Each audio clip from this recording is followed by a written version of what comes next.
Magandang araw mga kasolar. So muli tayo nagbabalik, ang inyong kasolar, si Solarens.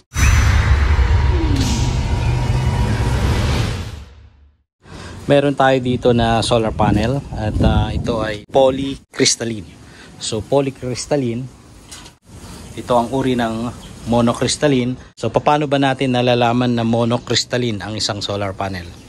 Okay, so sa kulay pa lang, doon pa lang natin nalalaman agad na pag medyo bluish or dark blue ang solar panel at saka yung haba niya, ito ay puro pahaba, ayan, ay isang uri yan ng polycrystalline. So ano ba ang polycrystalline? Paano ba siya nagiging kakaiba doon sa monocrystalline?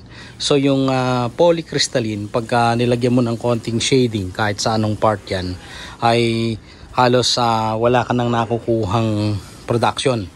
Unlike dun sa mga kagaya nito na monocrystalline, pagka shinadan mo yung isang part, meron pa ring production yan, meron pa ring na-harvest kasi may mga bypass diode yan. So papakita ko sa inyo yung specs nito. Ayan. So ito 255 watts ang Pmax maximum power niyan. At yung current Pmax niyan, yung IMP ay nasa 8.45 amperes. Yung voltage niyan or BMP, yung maximum power voltage na tinatawag, ay nasa 30.2. Yung short circuit current or ISC ay nasa 9.02 amperes. At ang BOC nito ay 37.2. So susubukan natin ngayon maipakita kung ilan ang kayang harvestin nito. At kung subukan din natin na takpan itong portion nito, tingnan natin kung magbabago. So ayan, medyo pinaslant natin, kaya lang medyo kumulimlim. At dito natin isasaksak ang ating panel tester. So subukan natin. So check natin. So ito yung negative at ito yung positive side. At yung positive, ang color coding niya ay red, kaya isasaksak natin yan dito sa red. At yung negative naman ay sa black color. So tingnan natin kung may ma-harvest. Ayun. So backlight tayo. At pumasok agad yung BOC. I-auto natin. Tingnan natin kung magbabasa. Ayun, may 185. Medyo maganda pa rin ang harvest niya. 255 pero biglang nag 185. So mataas-taas. Ayan. So ngayon testing yan nasa 147.9, 266. 266 ayan pero 255 lang. Sumobra pa.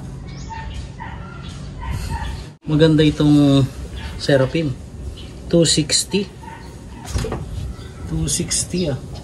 pero 255. Medyo kumulimlim. Ayan, so subukan natin mamaya na takpan. Pero nagulat ako kasi nag 266 and yet yung power nito 255. So sumobra pa. Kaya ang oras natin ngayon mga 11 o'clock pa lang. So ayan, nag-generate. Tingnan natin, medyo kumukulimlim kasi yan, medyo tumaas. So 207 sa ngayon. Ayan 207. Tingnan natin, 260.9. So talagang tumataas. Sumobra pa sa 255. Ba, maganda. Ayan, medyo bumababa lang, mabilis yung response ng pagbaba kasi kumukulimlim tayo. Ayan may mga portion na cloudy. So pakita ko ulit, 255 ito, nakalagay dito yung maximum power. Pero yung kanyang na-harvest kanina na pinakamataas, kagaya niyan, tumataas ulit. Nasa 260 kanina. So tignan natin kung makukuha pa niya ulit. Ayun 251.7. So almost 100%. 248, medyo bumaba. So tignan lang natin. Pero maganda na to kasi 255 lang yung kanyang power. So 248, ayan, kumukulimlim ulit. So try kong takpan. Magtatakip tayo, no? Lalagay tayo ng karton. So Seraphim yun, ha, Seraphim brand. Ayan, no? So ito yung mga kasama niya. Susubukan natin takpan dito. Kahit isang portion dito sa dulo. Ayan, tingnan natin kung magbabago yung harvest.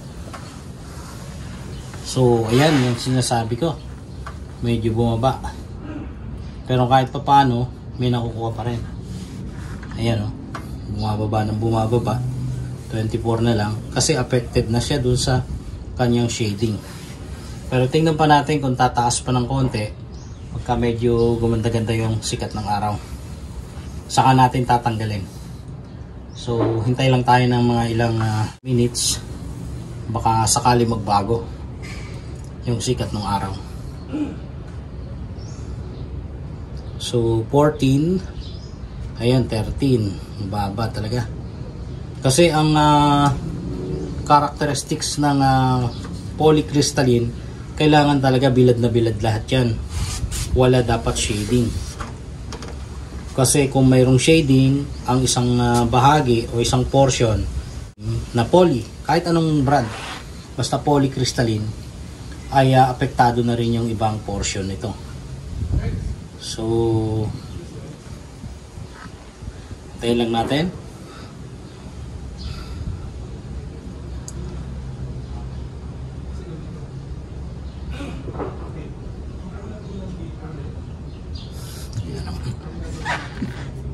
Ayan, tumaas na uli ang sikat ng araw. Tingnan natin. Ayan, nag 66, pero hindi kagaya kanina.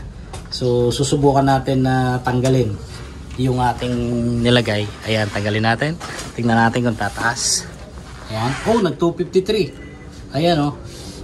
So ayun, napatunayan natin mga kasolar, ano, na pag natakpan ang isang bahagi ng polycrystalline, isang portion ng kanyang module, ano, ay bumababa yung harvest. Pero so far maganda pa rin ang harvest nitong Seraphim na ito.